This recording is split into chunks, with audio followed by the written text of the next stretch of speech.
I began my letter writing campaign, I remember writing Jet Magazine, John H. Johnson. I remember writing the Urban League. I remember NAACP. I remember writing all the organizations in which I learned about as while I was there.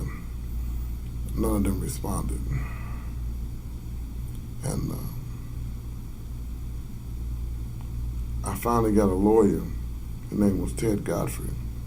He was head of the state's appellate defender's office. And the wonderful thing about him, we later on became best of friends. He came and saw me. He said, I'm gonna bring you back.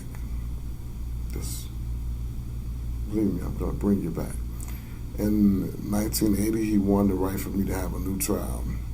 Instead of him saying that, Johnnie was tortured into the confession, they used the word badgered, and they threw out the confession completely. And so now when I return to Peoria County, Illinois, I had absolutely no evidence against me whatsoever. While waiting for a new trial, the state appealed to Illinois Supreme Court and to the United States Supreme Court.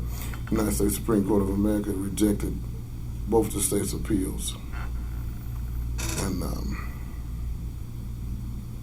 from that point on, you had Prosecutor John Barr and former prosecutor Michael Mims. Both came out to the media, and General Starr said that we cannot retry Savory because there's no evidence to tie him to the crime or to the scene of the crime. So that's it. He'll be released in 60 days. Well, after 60 days, instead of releasing me, they went and found some witnesses to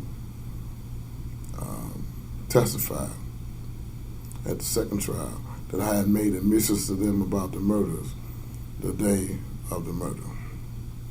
All three people that they got as witnesses all were from the same family. Two of the three recanted their testimony, admitting that they had lied due to police pressure.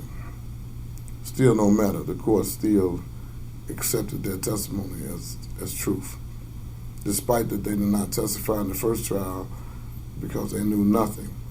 And the reason they knew nothing is the prosecutor that headed the juvenile unit in the first trial. He questioned those witnesses and they had nothing to say.